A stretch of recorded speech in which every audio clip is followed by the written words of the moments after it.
Hello everyone, जय Hind and स्वागत है आपका Pramod sir Varanasi YouTube channel में। फ्रेंड्स, आज की इस वीडियो में हम बात करने वाले हैं जूनियर असिस्टेंट 5512 के रेफरेंस में। और इस वीडियो में हम बात करेंगे जूनियर असिस्टेंट के जॉब प्रोफाइल के बारे में, और साथ ही साथ बात करेंगे एक वर्ष में कितनी छुट्टी मिलती है, कितनी लीव मिलती है, प्रमोशन कहाँ तक होता है, क्या होम डिस्ट्रिक्ट मिल सकता है या नहीं मिल सकता है, और सैलरी कितना होती है। ठीक है, तो चलिए स्टार्ट करते हैं वीडियो को। तो वन बाय वन करके हम सब कुछ बात करेंगे। तो सबसे पहले यहाँ पर बात कर लेते हैं। देखिए, अब की बार जो वैकेंसी निकाली गई है जूनियर असिस्टेंट में 5512 पदों के लिए वैकेंसी है। इसमें गोल्डन अपॉर्चुनिटी है आप सभी के लिए जो लोग इसमें फॉर्म अप्लाई किए हैं। तो चलिए सबसे पहले बात कर लेते हैं जॉब प्रोफाइल के बारे में, क्योंकि नौकरी लगने के बाद आपको जॉब तो करना ही है, तो इसमें क्या वर्क करना पड़ता है सबसे पहले इसके विषय में जान लेते हैं। जिस प्रकार आप देखते होंगे एसएससी का डाटा एंट्री का जो फॉर्म निकलता है, डाटा एंट्री का जो जॉब होता है, सेम एज इट इज आपका यूपी ट्रिपल एससी द्वारा जूनियर असिस्टेंट के जॉब में यही होता है। इसमें क्या होता है, कंप्यूटर में डाटा एंट्री करना होता है, यानी ऑफिस में जो फाइल होता है उसको मेंटेनेंस करना, टाइप करना, या जिस ऑफिस में आपका वर्क है वह किस वर्क से रिलेटेड है, उसमें जो बकाया वितरण होता है उसको मेंटेन करके तैयार करना और इसको कैरी फॉरवर्ड करना। ठीक है, तो आपका मेनली वर्क यही होता है कि आपको डाटा को एंटर करना होता है, कंप्यूटर में फीडिंग करना होता है और फाइल को मेंटेनेंस करके उसको आगे भेजना होता है। अब बात करते हैं यहाँ पर प्रमोशन कहाँ तक होता है। तो प्रमोशन के भी काफी अच्छे चांसेस होते हैं यहाँ पर, और डिपेंड ऑन डिपार्टमेंट, यानी आपके डिपार्टमेंट के ऊपर निर्भर करता है कि आपका डिपार्टमेंट किस प्रकार वर्क करता है। वह जैसे अब की बार जो वैकेंसी है, जैसे आप देखेंगे पंचायती राज विभाग का है, और उसके बाद आपका सिंचाई विभाग के यहाँ पर पद हैं। साथ ही साथ बात करें यहाँ पर काफी अच्छे खासे पद निकाले गए हैं, जैसे पंचायती राज में प्रमोशन काफी अच्छा खासा होता है। ठीक है, तो यहाँ पर आपके डिपार्टमेंट के ऊपर निर्भर करेगा कितना प्रमोशन होता है। और सबसे पहले बता दें कि यहाँ जूनियर असिस्टेंट की जो जॉब है 2000 ग्रेड पे की जॉब है, और 5 वर्ष बाद आपका प्रमोशन होता है और आप बनते हैं सीनियर असिस्टेंट, यानी 2800 ग्रेड पे की जॉब आपका प्रमोशन हो जाता है 2800 ग्रेड पे। देन उसके बाद आपका प्रमोशन होता है प्रधान सहायक के पद पर, जो 4200 ग्रेड पे की होती है। तो इसी प्रकार आपका प्रमोशन एज इट इज होता रहता है समय समय पर। मोस्टली 4 से 5 वर्ष में प्रमोशन हो ही जाता है। ठीक है, ये आपका निर्भर करता है, डिपेंड करता है कि डिपार्टमेंट कैसा है। वैसे आपको बता दें कि पंचायती राज में प्रमोशन अच्छा खासा होता है। और देखिए, चाहे जिस डिपार्टमेंट में आप सिलेक्ट होते हैं, और प्रमोशन तो उसमें होगा ही, हो सकता है भले 1-1.5 साल 2 साल लेट लग जाए, लेकिन प्रमोशन तो होना फिक्स रहता है। तो यहाँ पर प्रमोशन 5 साल बाद हो ही जाता है। नेक्स्ट बात करते हैं, क्या होम डिस्ट्रिक्ट मिलता है? बिल्कुल होम डिस्ट्रिक्ट मिलता है, और यहाँ पर जो पेपर होता है इस पर निर्भर करता है कि आपके उसमें कितने मार्क्स हैं। ठीक है, तो जो मार्क्स में अच्छा गेन करते हैं उनको होम डिस्ट्रिक्ट निश्चित रूप से मिल जाता है। नहीं तो जैसे म्यूचुअल ट्रांसफर होता है, अगर मान के चलिए कि किसी का प्रमोशन सपोज दैट प्रयागराज में हो गया और वह रहने वाले हैं लखनऊ के, और एक व्यक्ति हैं जो कि उनका प्रमोशन हो गया लखनऊ में, वो रहने वाले हैं प्रयागराज के, तो निश्चित रूप से यहाँ पर म्यूचुअल ट्रांसफर हो जाता है। तो इसमें कोई दिक्कत वाली बात नहीं है, होम डिस्ट्रिक्ट आपको एज इट इज मिल भी जाता है। और अगर नंबर आपके अच्छे खासे रिटर्न में, तो आपको निश्चित रूप से होम डिस्ट्रिक्ट मिल जाएगा। और अगर नहीं मिलता है, अगर मान के चलिए 100 किलोमीटर के अंदर में ही मिलेगा, 100-150 किलोमीटर अगर इसके अंदर मिलता है, तो आप म्यूचुअल ट्रांसफर भी ले सकते हैं। तो उसके लिए कुछ नियम होता है, वो तो बाद में आपको उसमें जाने के बाद पता चल जाएगा। बात करते हैं यहाँ पर सैलरी के बारे में। तो सैलरी देखिए, स्टार्टिंग में ही आपको लगभग 28-30 हजार के अराउंड में मिलती है सैलरी। ठीक है, तो आज के डेट में जो बेरोजगारी की दर है, तो उसके तुलना में अगर बात करें तो जो प्राइवेट जॉब करते हैं लगभग आप देखते होंगे कि 10 से 12 घंटा काम करते हैं, और वहां पर सैलरी कितनी मिलती है, केवल 12 से 15 हजार मिलती है। ठीक है, वो भी मंथली की। ठीक है, और मल्टीनेशनल कंपनी को छोड़कर बाकी जो हार्ड वर्क होता है उसमें देख लेंगे तो आप 12-15 हजार सैलरी मिलती है, इससे ज़्यादा सैलरी नहीं मिलती है। इसलिए इस बार जो मौका मिला है इसमें आप अच्छे से प्रयास करिए, ताकि इस बार जूनियर असिस्टेंट में फाइनली सिलेक्शन हो जाए। फॉर्म भी बहुत कम पड़े हुए हैं, तो इसके वजह से यहाँ पर सिलेक्शन के चांसेस काफ़ी ज़्यादा हैं।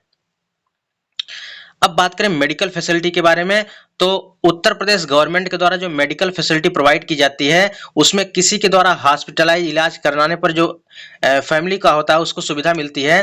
और जैसे सपोज दैट मान के चलिए कि आप इसमें जूनियर असिस्टेंट में सिलेक्टेड हैं और आपके फैमिली का कोई भी मेंबर अगर सिक है, कोई बीमार है, तो वहाँ के जो प्राइवेट हॉस्पिटल में भी आप अगर एडमिट करवाए हैं, लेकिन जो वहाँ की स्लिप होती है, आप स्लिप को लगाते हैं तो आपका पैसा जो है रिटर्न हो जाता है, जितना पैसा लगा होता है। तो मेडिकल फैसिलिटी भी यहाँ पर बहुत अच्छी खासी आपको प्रोवाइड की जाती है।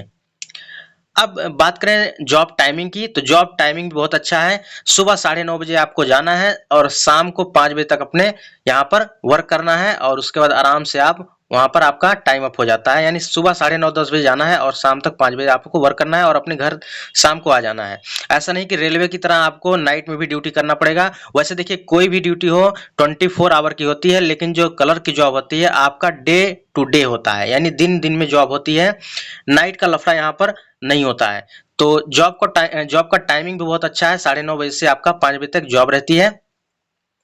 और बात करें यहाँ पर छुट्टी की, तो छुट्टी भी जबरदस्त मिलती है अगर कोई आप अदर वर्क करना चाहते हैं, ठीक है। तो जैसे आप सपोज दैट तैयारी भी करना चाहते हैं, देखिए जब यहाँ पर जूनियर असिस्टेंट में आप फाइनली सिलेक्ट हो जाएंगे, ऐसा तो है नहीं 2000 ग्रेड पे की नौकरी पर आप जॉब कर रहे हैं फिर 2000 ग्रेड की ही तैयारी करेंगे। इससे ऊपर आप तैयारी करेंगे ना, जैसे या तो 2800 ग्रेड पे या तो 4200 ग्रेड पे, जो भी होगा आप इससे ऊपर ही तैयारी करेंगे। सपोज दैट आरओ की तैयारी करते हैं तो इसके लिए आपको बेहतर मौका मिल जाता है यहाँ पर, क्योंकि छुट्टियां भी अच्छी खासी मिलती हैं।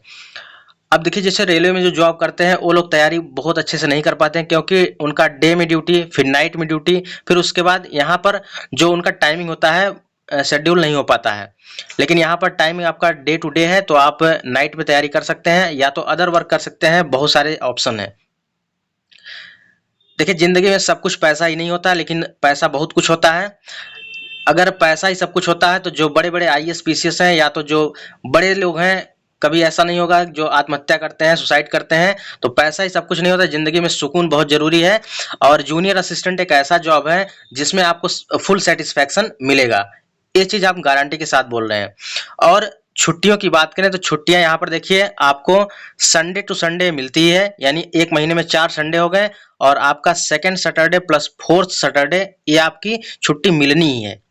और बात करें यहाँ पर कैजुअल लीव की, सीएल की, तो 15 सीएल मिलता है और 30 ईएल मिलता है। कैजुअल लीव का मतलब हो गया आपका, सीएल का मतलब कैजुअल लीव हो गया यानी आकस्मिक अवकाश। कई बार ऐसा होता है छुट्टियां प्लान नहीं होती हैं, सडनली कोई वर्क पड़ जाता है, सडनली कोई रीजन पड़ जाता है और आपको यह छुट्टी लेनी पड़ जाती है। तो इस सिचुएशन में आप सीएल ले सकते हैं। तो सीएल का मतलब यही होता है कि आकस्मिक छुट्टी होती है या आप जो है कभी भी ले सकते हैं। ईएल में आपको 30 छुट्टी मिलती है। और यहाँ पर छुट्टियों की बात करें, देखिए जो हॉलीडे होती है गवर्नमेंट हॉलीडे, वहां पर आपको मिल जाता है। जैसे अगर बात करें राष्ट्रीय अवकाश की, तो 3 तो राष्ट्रीय अवकाश यही हो जाते हैं, 26 जनवरी, 15 अगस्त, गांधी जयंती। तो इस दिन तो आपको छुट्टी मिलनी है। और यहाँ पर उत्तर प्रदेश हो या भारत में अपना यही एक ऐसा है कि यहाँ पर छुट्टियां भरमार रहती हैं। जैसे फेस्टिवल पड़ गया तो फेस्टिवल में जो है जो कलर की जॉब होती है वहां पर उस दिन ऑफिस बंद रहता है, तो आपका फेस्टिवल के दिन भी यहाँ पर आपको छुट्टी मिल जाती है। लाइक है जैसे होली हो गया, दिवाली हो गया और अदर छुट्टियां। तो छुट्टी का कोई यहाँ पर इशू नहीं है, छुट्टियां बहुत सारी हैं। बस यहाँ पर जो आपको मौका मिला इस बार, तो इस मौके को चूकने मत दीजिएगा। इस बार जी जान लगा के मेहनत करिए, ताकि इस बार जूनियर असिस्टेंट 5512 में शॉर्ट लिस्ट होने के बाद आपका फाइनली जो लिस्ट आए उस पीडीएफ में आपका नाम होना चाहिए, ठीक है। एग्जाम चाहे जब हो ये मैटर नहीं करता है, मैटर ये करता है कि जब फाइनल लिस्ट आए उस पीडीएफ में नाम होना ही चाहिए और कुछ नहीं, ठीक है। तो समय 4-5 महीने बीत गए हैं, अब आप धीरे धीरे एग्जाम के करीब आ रहे हैं, यानी जो समय आ रहा है अब एग्जाम के आप करीब आ रहे हैं। तो इस प्रकार अपनी आप तैयारी करिए ताकि इसमें आपकी ए सीट फिक्स हो सके। तो देखिए बात करें यहाँ पर हम UP triple SC junior assistant के लिए रेगुलर बेस पे क्लास ले रहे हैं और हमने प्लेलिस्ट क्रिएट कर दिया है। हिंदी लगभग हमने 17 चैप्टर क्लियर किया है, तो आप 1 बाय 1 करके देख सकते हैं। और हिंदी में टारगेट करिए 30 में 30 लाने के लिए। बाकी और भी सब्जेक्ट हैं, जीएस पे बहुत ज़्यादा अगर फोकस करेंगे तो वो आपका लेंदी है। बाकी हिंदी, रीजनिंग और आपका यूपी स्पेशल, यहाँ से आप अच्छा स्कोर कर सकते हैं। और साथ ही साथ जो है आपका कंप्यूटर है। तो अभी क्लास चल रही, लगातार चलती रहेगी और उसके बाद जैसे हिंदी कंप्लीट होगा कंप्यूटर क्लास भी स्टार्ट हो जाएगी। तो भैया राजा की नौकरी है, इसलिए यह स्वर्णिम अवसर मिला है आपको। तो जूनियर असिस्टेंट 5512 के लिए जी जान लगा के पढ़िए, ताकि यहाँ पर आपका सिलेक्शन फाइनली हो जाए। और सभी को शुभकामनाएं, सभी लोग अच्छे से मेहनत करिए ताकि इस बार सिलेक्शन हो। तो फ्रेंड्स आज के वीडियो में इतना ही, आशा करता हूँ वीडियो अच्छी लगी होगी। अगर थोड़ा सा अंदर मोटिवेशन जगह है तो वीडियो को लाइक करें और अपने दोस्तों में जरूर शेयर करें। मिलते हैं नेक्स्ट वीडियो में, तब तक के लिए जय हिंद, वंदे मातरम, खुश रहिए।